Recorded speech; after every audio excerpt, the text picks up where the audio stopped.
ధ్యానిస్తూ ఉన్నాము. ఈరోజు మరి ఇంకొక జోయాష్ అనే రాజు గురించి మనం ధ్యానిస్తాము. ఈ జోయాష్ అనే రాజు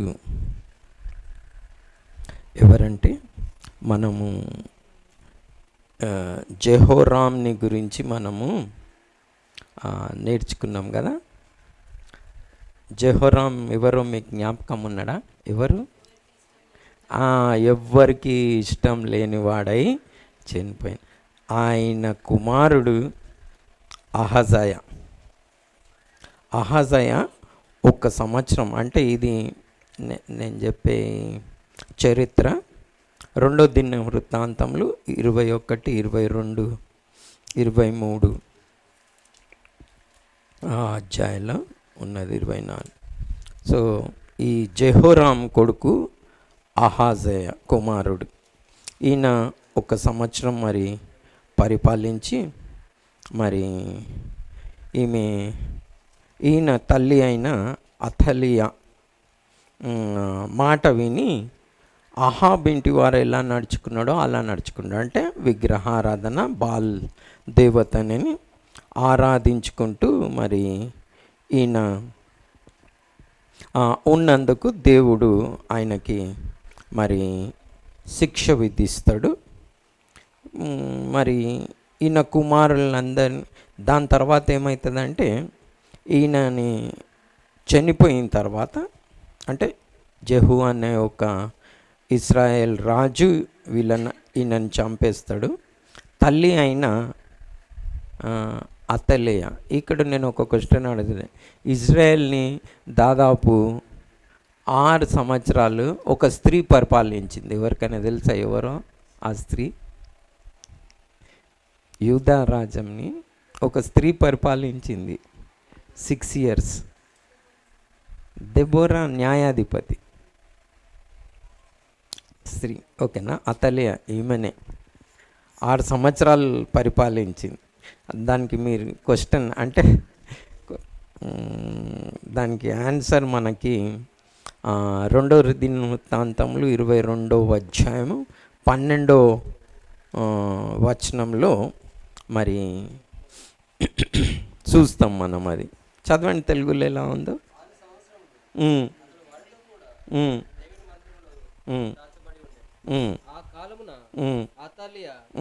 దేశమును పాలించండి. 6 years పాలించింది ఒక స్త్రీ. ఏది, నా కొడుకు చనిపోగానే ఏం చేస్తుందంటే రాజకుమారులందరినీ చంపేస్తుంది. రాజకుమారులందరినీ చంపేసి ఈమె పరిపాలన చేస్తుంది. ఈమె మరి బాల్ దేవతను పూజించే ఒక స్త్రీ. సో యూదాని అలా ఈమె పరిపాలనలో వేధిస్తూ ఉంటుంది. కానీ ఈ అహజయాకి ఒక కుమారుని మరి ఈ అమజయా సిస్టర్ అని ఉన్నది, చెల్లెలు దాచిపెట్టి, సహోదరి దాచిపెట్టి ఈయనని పెంచుతుంది. ఎవరిని? జోహాష్ అనే ఒక బాబుని. ఎవరి కుమారుడిన? అహజయ కుమారుడు. అహజయ ఎవరి కుమారుడు? జెహోరాం కుమారుడు. కొంచెం కన్ఫ్యూజన్గా ఉండవచ్చు. జెహోరాం ఎవరికి ఇష్టం లేనివాడు, చనిపోయిండు. ఆయన కుమారుడు అహజయ అంత బాల్ దేవతని పూజించినందుకు తల్లితో కలిసి, అతలియాతో కలిసి దేవుడు అతనికి శిక్ష విధిస్తాడు. జెహూ అనే ఇజ్రాయెల్ రాజు అతన్ని చంపేస్తాడు. అప్పుడు అతలియా ఏం చేస్తుందంటే రాజకుమారులందరినీ చంపేసి ఈమె మరి పరిపాలిస్తుంది 6 సంవత్సరాలు. అప్పుడు అహజయ సహోదరి అహజయ కుమారుని ఒకరిని మరి దాచిపెడుతుంది దేవుని మందిరంలో. దాచిపెట్టి మరి 6 సంవత్సరాల వరకు అతన్ని బయటికి తీసుకొని రాదు. ఈయన మరి రాజు ఎప్పుడయ్యిండంటే, ఈయన చరిత్ర, జోహాష్ చరిత్ర 7 సంవత్సరాలకు రాజు అయ్యిండు. అది చాలా చిత్రం. ఎన్ని సంవత్సరాలకి? 7th yearలో రాజు అయిపోయింది ఈయన. ఏమంటారు, ఈయన రాతనే డిఫరెంట్గా ఉన్నది కదా. మిమ్మల్ని ఎవరైనా 7th yearలో కింగ్ చేస్తే ఏం చేస్తారు? ఆడుకుంటామంటే అందరిని ఆట పట్టిస్తుండొచ్చు కదా. 7 ఏళ్ళ వాళ్ళు అట్లా తల్లిదండ్రులను అందరిని ఆట పట్టిస్తారు కదా. అది ఇదిదే, అది తిన్నా, ఇది తిన్నా, అక్కడ పోతా, ఇక్కడ పోతా. చూద్దాం మనం 23వ అధ్యాయంలో ఈయన ఒక చరిత్ర ఉన్నది. 2వ దినవృత్తాంతములు 23వ అధ్యాయంలో ఈయన ఒక చరిత్ర ఉన్నది. ఫస్ట్ మరి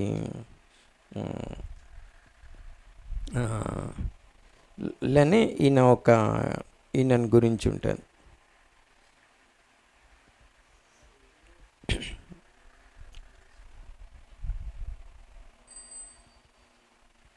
Six years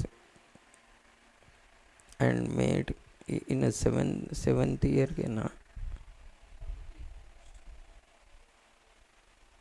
ఎక్కడ ఉంది అది 24 ఫస్ట్లోనా? ఓకే, 23rd కాదు 24. Okay. Joash was 7 years old when he became king కదా. 24 ఫస్ట్ వర్స్లో ఉన్నది. 40 సంవత్సరాలు పరిపాలన చేసిండు. ఈయన రాజు కావడానికి కారణం ఏంటంటే యెహోదా అనే యాజకుడు ఈయనని దాచిపెట్టి, జోయాష్ని దాచిపెట్టి పెంచి 6 సంవత్సరాలు మరి లేవీయులను అందరినీ పిలిచి, సైన్యాధిపతులను అందరినీ పిలిచి అతల్యాని మరి హతం చేసి ఈయనను రాజు చేస్తాడు. రాజు మనకి దావీద్ కుమారుడు రాజుగా ఉండాలని జోహాష్ని 7 సంవత్సరాలకి ఈయనని మరి రాజుగా చేస్తాడు. ఈయన రాజు కావడానికి కారణం ఏంటంటే సహోదరి దాచిపెడుతుంది 6 సంవత్సరాలు, ప్లస్ ఎట్లున్నది యెహోయాదాయ యోవాషిన పేరు, యాజకుని పేరు 23rd ఫస్ట్ వర్స్లా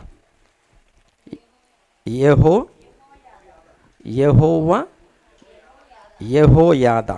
ఓకే, తెలుగులో యెహోయాదా అనే యాజకుడు ఈయనను 6 సంవత్సరాలు దాచిపెట్టి లేవీయుల సహాయంతో అందరినీ మరి సమకూర్చి ఈయనని మరి 7వ సంవత్సరంలో ఈయనని రాజు చేస్తాడు. ఈయన రాజు కావడానికి కారణము యెహోయాదా. ఓకే, నాకు ఉచ్చారణ వస్తలేదు. యెహోయాదా ఈయన కారణం అన్నమాట, ఈయన రాజు కావడానికి కారణం. సో యెహోయాదా దినములన్నిట్లో ఈ యాజకుడు బతుకున్నప్పుడు మరి ఈ యోహాష్ అనే రాజు అంటే 7 సంవత్సరాల బాబు చాలా చక్కగా భయభక్తులతో ఉంటాడు. ఎంతవరకు ఉంటాడు? యెహోయాదా అనే యాజకుడు బ్రతికున్నంత వరకు బాగానే ఉంటాడు. చాలా చక్కటి చరిత్ర. ఓకేనా. సో ఈ యెహోయాదా ఏం చేస్తాడంటే చక్కగా ఉండి మందిరం, పాడైపోయిన మందిరంని ఈయన కట్టిస్తాడు. ఎవరు? ఈ జోయాష్ అనే రాజు. మరి బాల్ దేవతను ఆరాధిస్తుండే కదా అతల్యా అని. ఆ యెహోవా మందిరంలోని పనిముట్లన్నీ తీసుకుపోయి మరి బాల్ దేవతకు అర్పించేస్తుంది ఈమె, ఈ స్త్రీ. అక్కడ తీసుకుపోయి పెడితే ఈయన అన్నీ సరిదిద్ది యెహోవా మందిరంని తిరిగి కట్టిస్తాడు. అంతా కరెక్ట్గా చేస్తాడు ఈయన. చేసిన తర్వాత ఏమవుతుందంటే ఆయన యాజకుడు బతుకున్నంత దినాలు మంచిగానే ఉంటాడు. దాని తర్వాత ఈయనకి ఏమవుతుందంటే ఈయన చనిపోగానే, ఈ యాజకుడు చనిపోగానే ఒక చిత్రమైన సంఘటన జరుగుతుంది. ఓకేనా. ఆ చిత్రమైన సంఘటన మనం చదవాలి. ఏం చేస్తారంటే ఆయన చనిపోగానే మరి ఈ యూదా ఏమంటారంటే యూదా పెద్దలందరూ వచ్చి ఈయనకు నమస్కారం చేస్తాడు. ఏం చేస్తారు? నమస్కారం చేస్తాడన్న ఒక మాటను మనం చేద్దాం. ఓకేనా. అది మనకి ఇక్కడ మనము చదవాలి. ఓకేనా. ఇది మన ఇంట్రెస్టింగ్ పాయింట్. ఇంతకుముందు అంతా చెప్పింది 3 చాప్టర్లో ఉన్న సారాంశం. నేను ఎంత చక్కగా చెప్పినానో తెలియదు, కానీ మళ్ళీ ఇంకొకసారి రిపీట్ చేస్తా. ఓకేనా. ఏమంటారు? జెహోరాం కొడుకు అహాజయ వాళ్ళ తల్లితో కలిసి బాల్ దేవతని ఆరాధిస్తాడు. అప్పుడు దేవుని శిక్ష ఇతని మీదకి వచ్చి యెహూ అన్న ఇజ్రాయెల్ రాజుతో దేవుడు ఈయనని చంపేస్తాడు అహజ్యాని. ఓకేనా. అప్పుడు ఏం చేస్తుంది అతలియా, ఆమె తల్లి రాజకుమారులను అందరినీ చంపించేసి ఈమెనే పరిపాలన చేస్తుంది 6 సంవత్సరాలు. పరిపాలనలో ఏముంటుంది, సేమ్ జెజిబెల్ దాకా బాల్ దేవతనని ఆరాధించి యెహోవా మందిరం అంతా పాడు చేసి అక్కడున్న పనిముట్లను అన్నింటినీ తీసుకుపోయి బాల్ దేవత మందిరంలో పెట్టేస్తుంది. ఆ చంపేటప్పుడు మరి అహజ్యా సహోదరి ఏం చేస్తుంది, అందులో ఒక కుమారుని తీసుకొని మందిరంలో దాచిపెట్టేస్తుంది. ఎన్ని సంవత్సరాలు? 6 years. ఎవరి సహాయంతో? యాజకుడైన యెహోయాదా అన్న యాజకుని సహాయంతో. తర్వాత 6 సంవత్సరాలు అయిపోయిన తర్వాత 7వ సంవత్సరాల మరి ఇజ్రాయేలీలో ఉన్న యాజకులందరినీ మరి లేవీయులని ఆ యాజకుడు పిలిచి సైనికులతో అందరితో మాట్లాడి ఈయనని 7వ సంవత్సరంలో రాజు చేస్తాడు. ఓకేనా. ఈ యెహోయాదా ఉన్న దినములంతా ఈయన ఏముంటాడు, చాలా చక్కగా ఉంటాడు. దాని తర్వాత ఈయన ఎప్పుడైతే మరణిస్తాడో అప్పుడు ఒక చిత్రమైన సంఘటన జరుగుతుంది. ఈయన మంచిగా ఉన్న దినాలలో మందిరంని చాలా చక్కగా కట్టిపిస్తాడు అన్నమాట. ఓకేనా. ఇప్పుడు మనం 24వ అధ్యాయము 15వ వచనం. ఇదంతా ఇంట్రడక్షన్, 3 చాప్టర్లది ఇంట్రడక్షన్ నేను షార్ట్లో చెప్పిన. ఓకే. ఇప్పుడు మనము 2వ దినవృత్తాంతములు 24వ అధ్యాయం 15వ వచనం నుండి చద్దాం. చదవండి.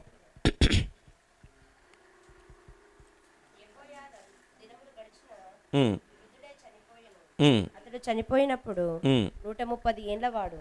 అతడు ఇజ్రాయేలులో దేవుని దృష్టికి తన ఇంటి వారి దృష్టికి మంచివాడి ప్రవర్తించను గనుక జనులు దావీదు పట్టణమందు రాజుల దగ్గర అతని పాతిపెట్టిరి.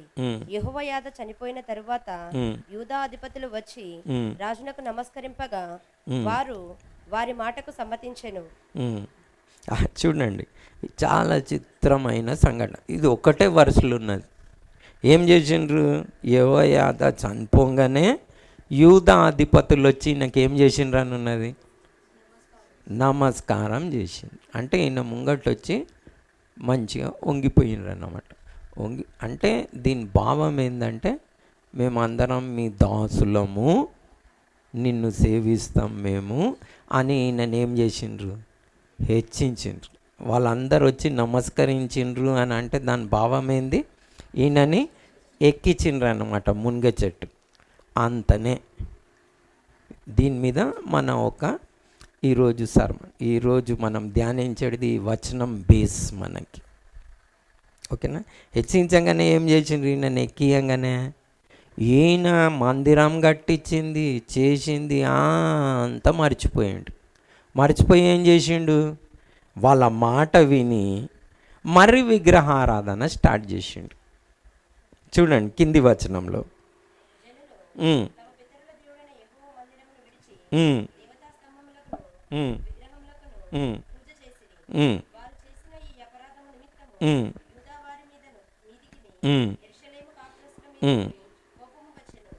వాళ్ళ మాట విని ఏం చేసిండు, యెహోయాదా చేసిన మంచి పని అంతా కూడా, మందిరంని కట్టించింది కూడా అంతా మర్చిపోయి ఏం చేసిండు, వాళ్ళ మాట, అధిపతుల మాట విని ఏం చేసిండు, మళ్ళీ విగ్రహారాధన స్టార్ట్ చేసిండు.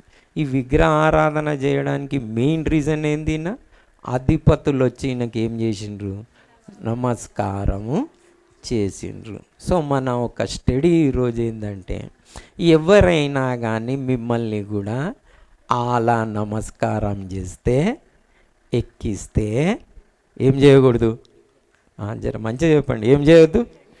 అమ్మో, కొంతమంది కేటగిరీ ఉంటారు, వారిని మీరు గుర్తుపట్టాలి. మేము అంటే సాడీలు చెప్పించి మిమ్మల్ని పాడు చేసేటోళ్ళు ఉంటారు, మిమ్మల్ని పొగిడి పాడు చేసేటోళ్ళు ఉంటారు. సో మీ ఇంట్లో కుటుంబాలలో చాలాసార్లు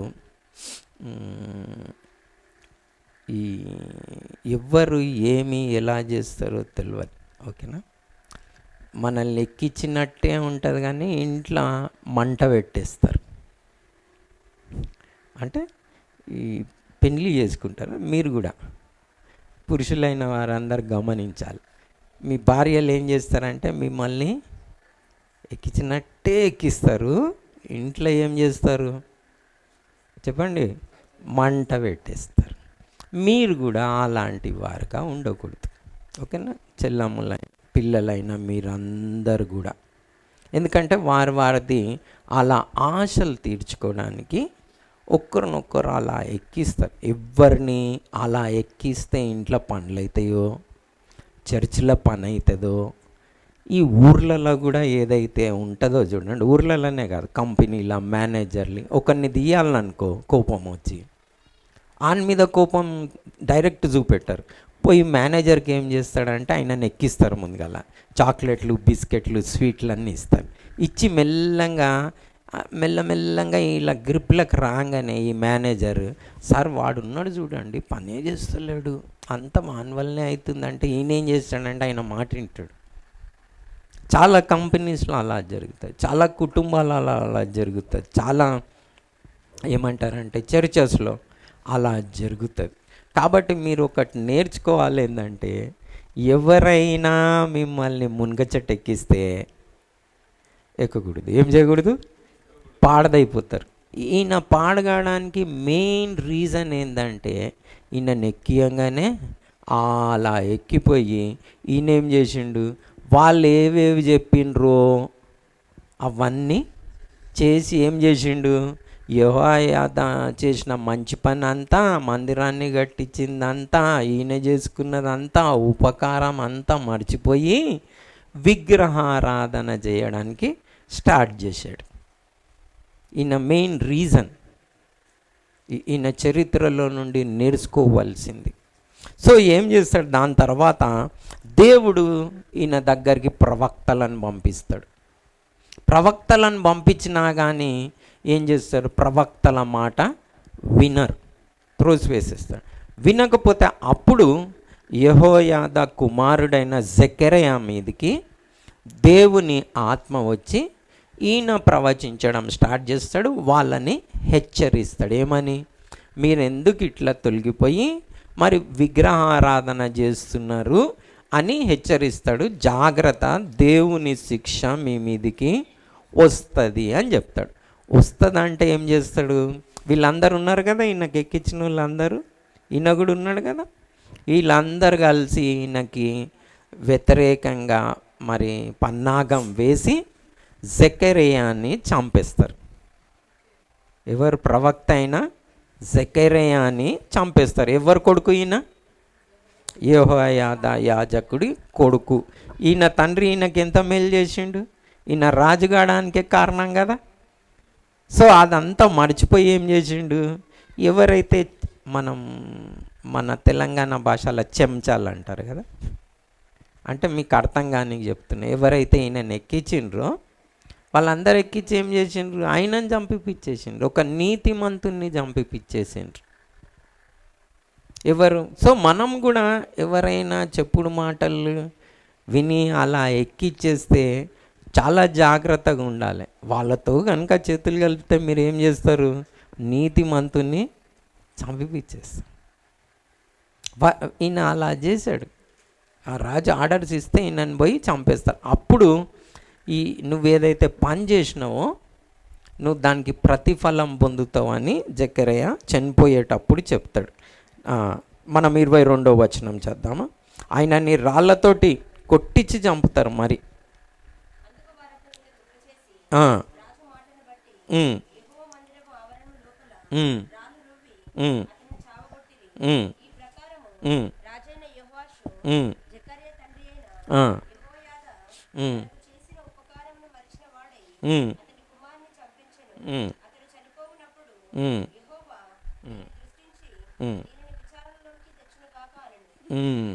దీన్ని దృష్టించి విచారణలోకి ఇది ఇలా చనిపోయాడు ఈయనకి దేవుడు మరి ఈయన చేసినట్టు ఈయన ఒక జీవితం స్టోరీ ఫినిష్ చేసుకుంటాడు. ఇది ఈయన ఒక లైఫ్. సో మనం ఈయన లైఫ్లో నుండి నేర్చుకోవాల్సింది ఏంటంటే, మనం జ్ఞాపకం పెట్టుకోవాలి, ఎప్పుడే కానీ మనము మనల్ని అలా పెద్దలు చేసేస్తే అంత సాధారణంగా పెద్దలం కావద్దు. ఏం కావద్దు? మిమ్మల్ని ఎవరైనా పెద్ద అయిపోయినరి, రాజు అయిపోయింది. చాలా మనిషికి ఏది ఇష్టం అంటే పెద్ద అయిపోవడం. సంఘాలలో కూడా ఎవరికైనా కానీ అలా గ్రూప్ ఫామ్ చేసేది ఉందనుకో ఒకరి మీద, ఇంకొక ఆయనను పోయి పట్టుకుంటాడు. అన్న ఇక మీరే చూడాలన్న, ఇక ఆయన అయితే ఇట్లున్నది, ఇక ఈ చెట్లో బాగుపడుతుంది మీరే అంటే ఈయన ఎక్కిపోతాడు. ఇకపోయి ఏం చేస్తాడు? ఒక గ్రూప్ ఫామ్ చేస్తాడు. గ్రూప్ ఫామ్ చేసి ఏం చేస్తారు? స్టార్ట్ అయిపోతుంది. సో మీరు చాలా జాగ్రత్తగా అలాంటి గ్రూపులు ఫామ్ చేయడానికి, ఏమైనా చేయడానికి ఏం కావద్దు? పెద్దలు కావద్దు, దేవునిలో అయిపోవద్దు. మనం దానిని పోరాడే విధానం ఉంటుంది. మనం నీతితోటి, ఎందుకంటే సమాధానపరచువారు ధన్యులు. ఏంది? సమాధాన పరచువారు ధన్యులు, వారు దేవుని కుమారులు అంటారు. అంటే పోట్లాటలు పెట్టేవాళ్ళు కాదు. అంటే ఎవరు కుమారులు మరి? మీరు జ్ఞాపకం పెట్టుకోండి. ఏదైనా కానీ దేవుడు, ఏదైనా కానీ మనం ఒక కార్యంని చేయాలంటే దావీద్ నుండి లెసన్ నేర్చుకోవచ్చు. దావీద్ మేలు చేసిండు, కానీ సౌలు ఏం చేసిండు? కీడు చేసుకుంటూ వచ్చిండు. సో కీడు చేసుకుంటూ వచ్చినా కానీ దాన్ని ఒక పద్ధతి ప్రకారము సౌల్ని దేవుడు ఎండు చేసిండు కదా. సో మనం కూడా చాలా జాగ్రత్తగా ఒక క్రమం ప్రకారము దానిని చెయ్యాలి దేవునికి భయపడి.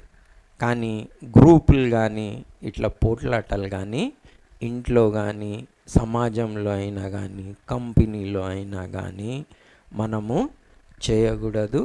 మనం దేవుళ్ళము అయిపోకూడదు.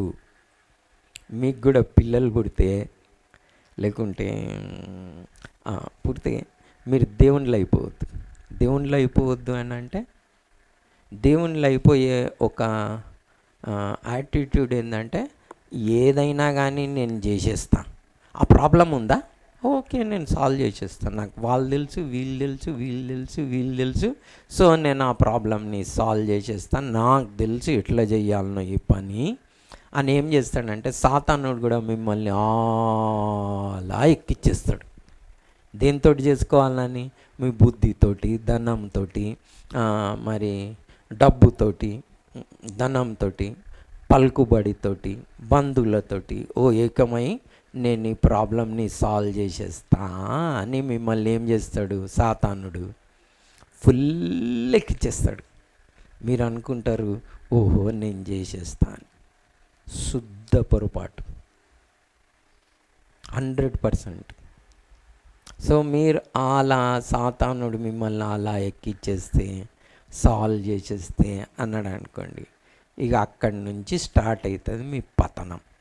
ఎందుకంటే హెచ్చించుకుంటారు, సాల్వ్ చేస్తారంటారు. కానీ మనం ఎవరి మీద ఆధారపడాలి? దేవుని మీద ఆధారపడాలి. రాజులను నమ్ముట కంటే యెహోవాని నమ్ముట మంచిది, శ్రేష్టం. మనము సాల్వ్ చేసేస్తామంటే సాల్వ్ కాదు. మీ పిల్లల్ని కూడా, మీకు పిల్లలు పుడితే తెలుస్తుంది, ఓకేనా? వేసి దమ్మిడి వాయించేసి ఏమైనా సాధించగలుగుతారు?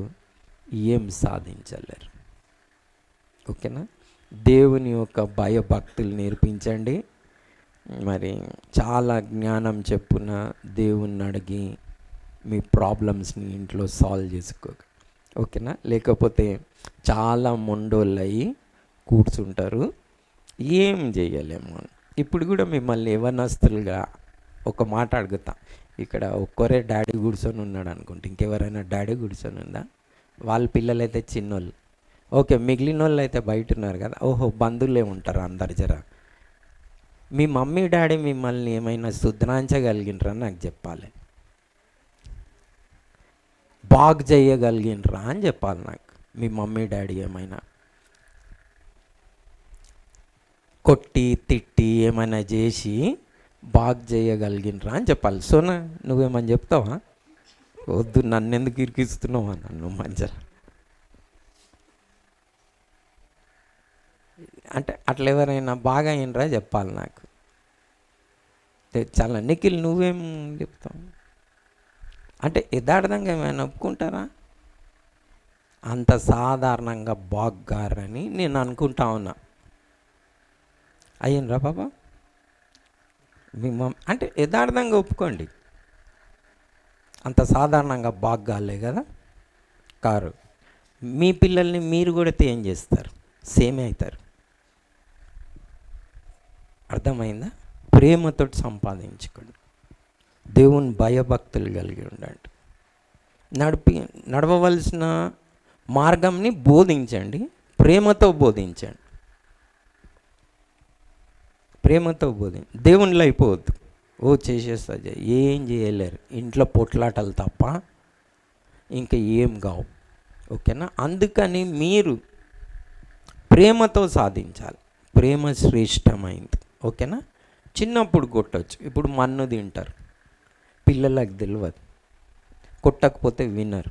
అదొక వయసు ఉంటుంది, కొట్టొచ్చు ఒక లెవెల్ వరకు.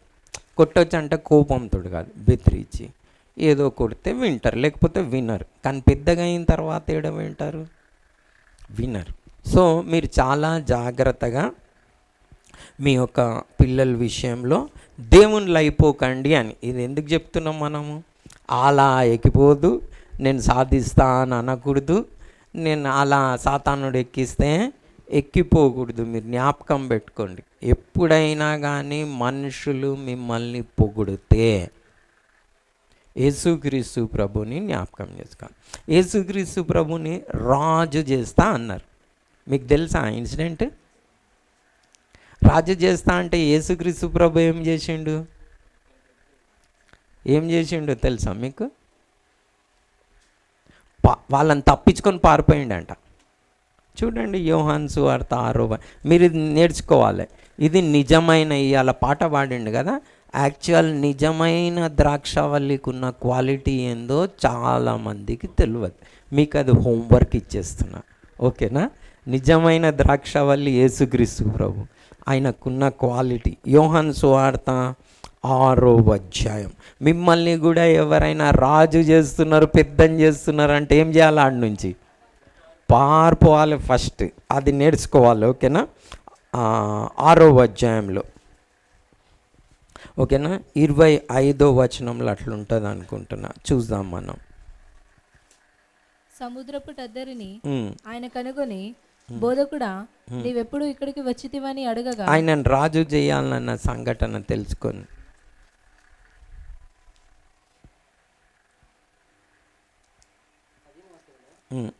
చదవండి.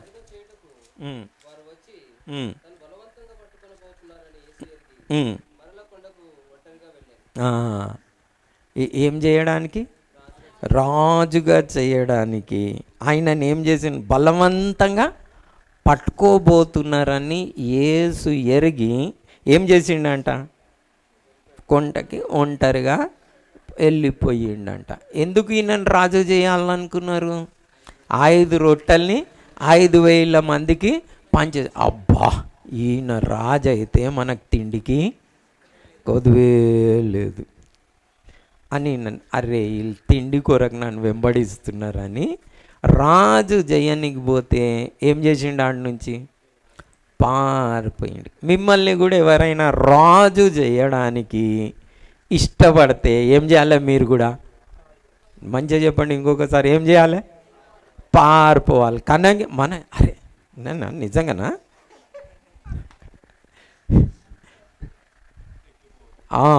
ఎక్కిపోయి చాలామంది డమ్మని పడతారు. ఇది సాతాను అనుకున్న గుణం. యేసుక్రీస్తు ప్రభుకున్న గుణం ఏంది? తగ్గించుకోవడం. రాజుగా చేస్తే వద్దునైనా నాకు అనడం. చూడండి, మీరు ఇది నేర్చుకోవాలి మీ జీవితంలో. ఈ సీక్రెట్ నేర్చుకున్నారనుకోండి, మంచిగా ఉంటారు. మీరు కూడా మీ భార్యలైన వారిని ఏమైనా బెదిరించి సుధరాంచేస్తా అంటే మీరు సుధరాంచుతారు కానీ వీరు సుధరాంచరు. ఓకేనా? అలాంటి ఐడియాస్ వేసుకోకండి. సేమ్ మీరు కూడా నా భర్తను ఏమైనా చేసేస్తా అంటే ఏం చేయలేవు.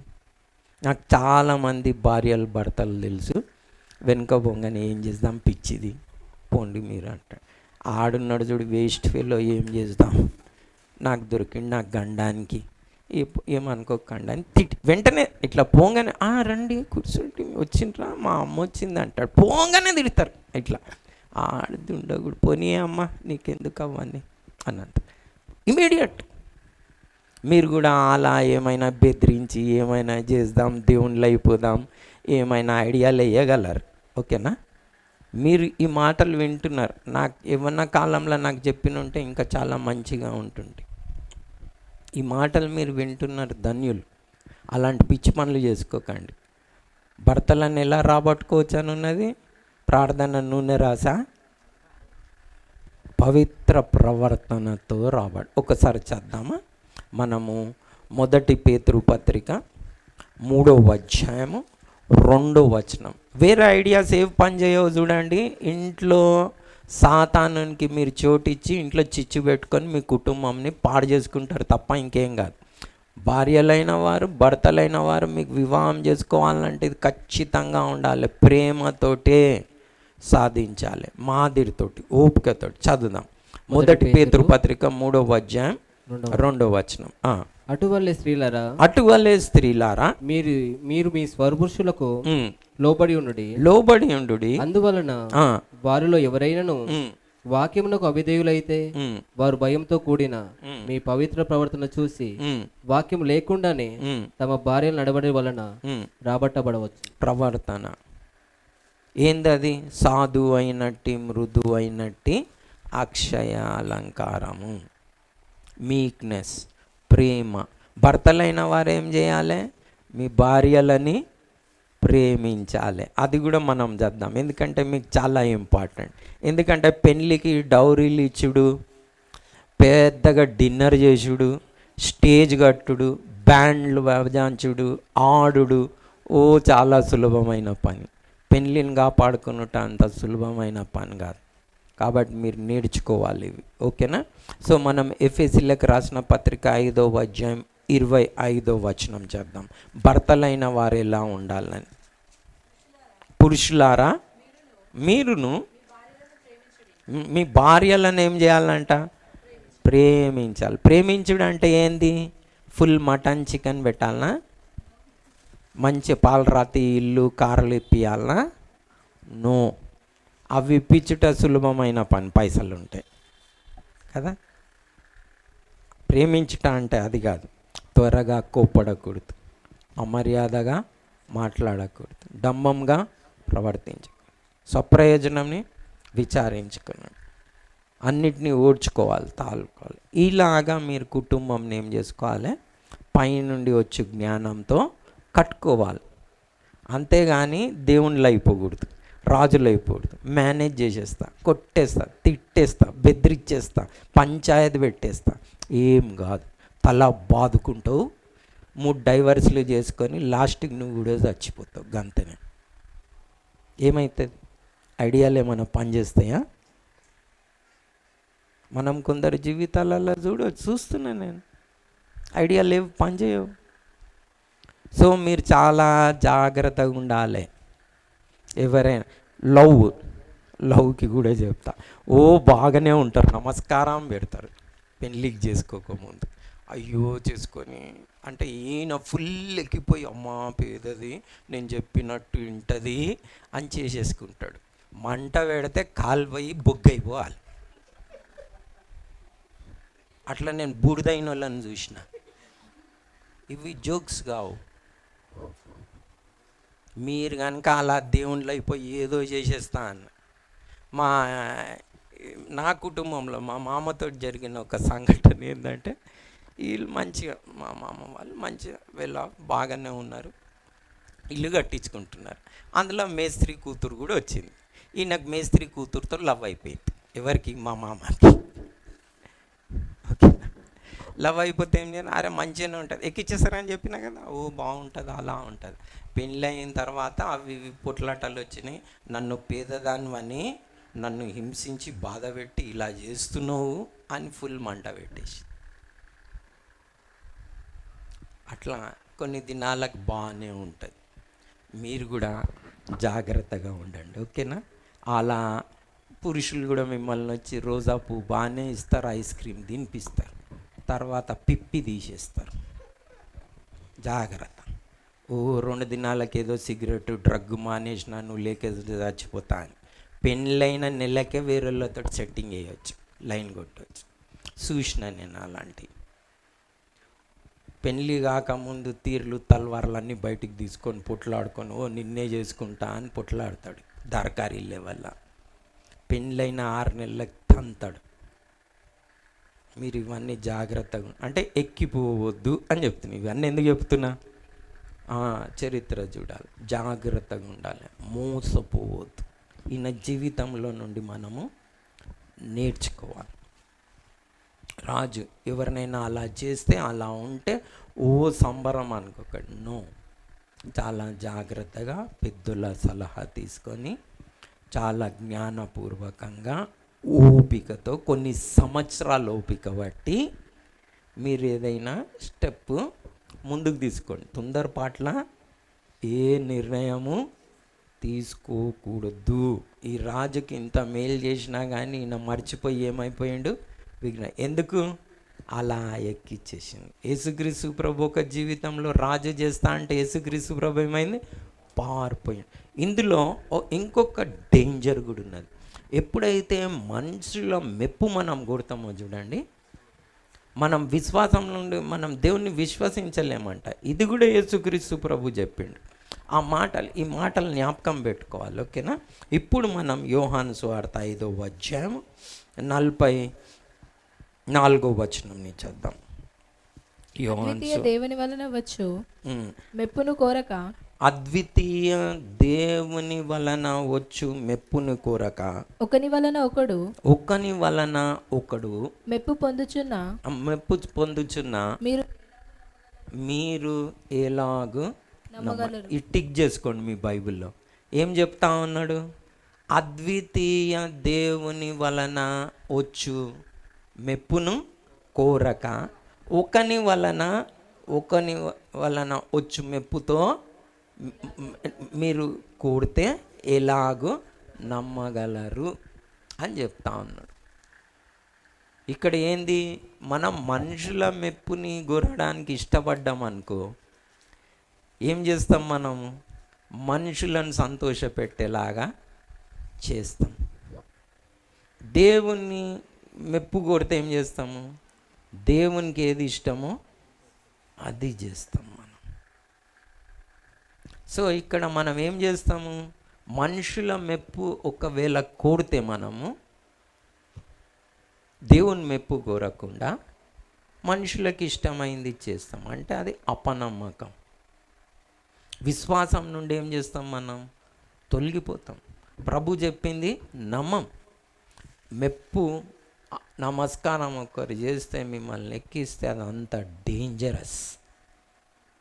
మీరు యేసుక్రీస్తు ప్రభుని విశ్వసించుట కూడా మర్చిపోతారు. ఇది సేమ్ వర్స్ ఇలాంటిదే యేసుక్రీస్తు ప్రభు ఇంకొక చోటు కూడా చెప్పాడు. యోహాను సువార్త 12వ అధ్యాయం ఇక్కడ చూడండి, ఇక్కడ ఇంకా కొంచెం క్లియర్గా ఉంటుంది. యోహాను సువార్త 12వ అధ్యాయం 42-43 చదవండి. అయినను అధికారులలో కూడా అనేకులు ఆయన యందు విశ్వాసం ఉంచిరి గాని. ఇప్పుడు అధికారులలో ఈ సూచనలు చూసి ఏం చేసిండ్రు, ఆయనని విశ్వాసం ఉంచిండ్రు. ఎవరిని? యేసుక్రీస్తు ప్రభుని. కానీ వీరు యేసుక్రీస్తు ప్రభుని విశ్వసించి రాలే బయటికి. ఎందుకు రాలేదో కింద ఉన్నది రీజన్. సమాజంలో నుండి వెలివేయబడుదురేమో అని భయపడి వారు ఒప్పుకొనలేదు. వారు దేవుని మెప్పు కంటే మనుషుల మెప్పును ఎక్కువగా వీళ్ళెందుకు యేసుక్రీస్తు ప్రభుని నమ్మి బయటికి రాలే?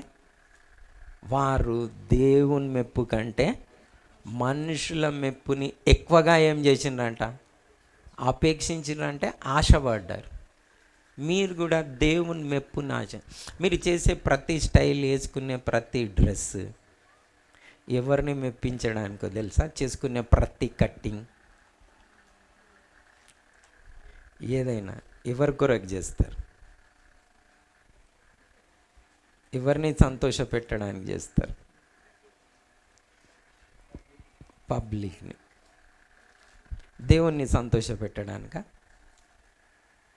దేవుణ్ణి సంతోష పెట్టడానికి ఈవెన్ కొంగేసుకొని కూడా వెనకాడుతున్నారు, కప్పుకొని కూడా లేదు, స్టైల్గా ఉండడానికి ఇష్టపడు. అలాంటి సంఘాలలో మీరు చూడవచ్చు, చిన్న పని కప్పుకుంటే ఏమవుతుంది? లే, చిన్న పని చేయడానికి వారు దేవుని మెప్పుని కోరట్లేదు. దేవునికి ఏది ఇష్టమో అది చేయట్లే, మనుషులకు ఏది ఇష్టమో అది చేస్తున్నారు. మేమెందుకు తగ్గించుకుంటాం? మేము ఇట్లనే ఉంటాం, అయ్యో వాళ్ళకొక రూల్ వీళ్ళకొక రూలా అని 99 నాకేం బాధలు లేవు, చెప్తున్నా. చిన్న విషయం చేయడానికి ఇష్టపడారు, ఇంకా పెద్ద ఏం చేస్తారు? ఇష్టమైన దావీదు వల్ల నాట్యం ఆడితే నాట్యం ఆడతారు, పాడమంటే వాడతారు, ఇంకా దానికి మించి ఏం చేస్తారు దేవుని కొరకు? మీరు అలా ఉండకూడదు. మనుషుల మెప్పునే తీసి కట్టింగ్ వేసేసేయాలి. ఈ రాజు జీవితంలో నుండి నేర్చుకోవాలేంది? మనుషులను సంతోషపెట్టొద్దు, మనుషుల మెప్పు కోరొద్దు, పిచ్చోళ్ళం అయిపోతాం. మనం దేవుని మెప్పు కోరాలి, దేవునికి ఏది ఇష్టమో ఆ పని చేయాలి. అందుకని వీళ్ళు ఏం చేసిండ్రు? యేసుక్రీస్తు ప్రభుని నమ్మి బయటికి రాలే. ఎందుకు రాలేదు? వారికి దేవుని మెప్పు కంటే ఎక్కువ మనుషుల మెప్పు వచ్చింది. అమ్మ మనం సమాజ మందిరంలో నుండి వెలివేయబడతామని మెప్పు కోరిండ్రు. మెప్పు కోరి యేసుక్రీస్తు ప్రభుని నమ్మలేదండి.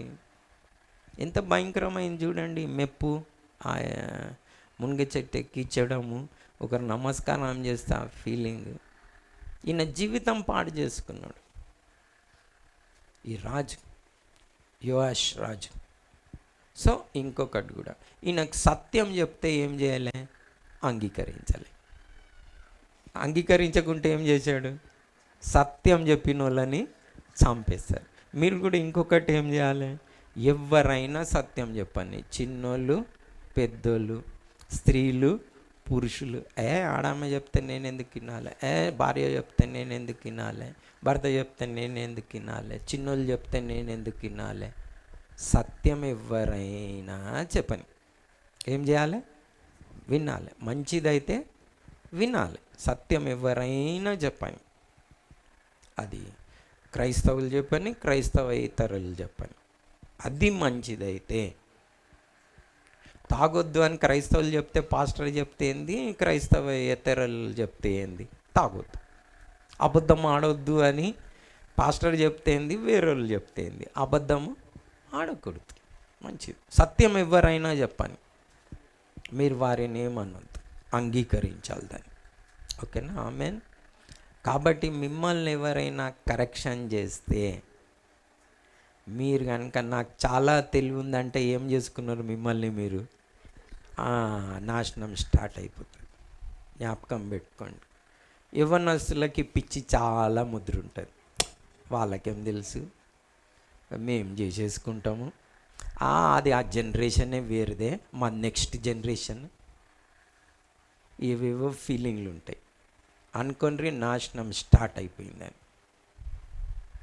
ఎవరైనా కరెక్షన్. ఈ రాజుకి ఏం చేసిండు? ప్రవక్త కరెక్షన్ చేస్తే వినలే, ఆయనని చంపేసిండు. ఏమైంది? కుద్దు చచ్చిపోయాడు. అంతనేనా? దేవుని దృష్టి నుంచి పడిపోయాడు. దేవుడు ఎన్ని మేళ్ళు చేసి, రాజు చేసి 7 సంవత్సరాల నుంచి ఆయనకు సుఖభోగాలు ఇచ్చినా కానీ ఏమైనా ప్రయోజనం అయిందా? ఏం ప్రయోజనం? జీవితం పాడు చేసుకుంటూ సాక్ష్యంని పొడగొట్టుకున్నాడు. ఈ జకర్యాని గురించి యేసుక్రీస్తు ప్రభు కూడా చెప్తాడు. ఈ జకర్యా రక్తం కూడా మీరు చిందించిండ్రు కదా, దేవుని దగ్గర మీరు లెక్కప్ప చెప్పుకోవాలని చెప్తాడు. ఏం ప్రయోజనం ఈయనకి ఇన్ని మేలు చేసి ఇలాంటి ఒక తీర్పు పొందడం? ఏమైనా మీనింగ్ ఉందా ఈ రాజుకి? మీరు కూడా చాలా జాగ్రత్తగా ఉండాలి. సో ఎవరైనా కరెక్షన్ చేస్తే ఏం చేయాలి? యాక్సెప్ట్ చేయాలి. దావీద్ లాగా యాక్సెప్ట్ చేయాలి. దావీద్ ఏమన్నాడు? నీతిమంతుడు నన్ను కొట్టుట నాకు ఆశీర్వాదకరం. మనం చూద్దాం 145 అది చదివి 145 కీర్తన 5వ వచనం, ఎన్నో వచనం చూడండి. నీతిమంతుడు నన్ను కొట్టుట అన్న ఒక వచనం, ఇంకొక వచనం చూసుకొని మనము సామెతలలో 15వ అధ్యాయంలో నీతిమంతుడు నన్ను కొట్టుట అన్నది చూడండి.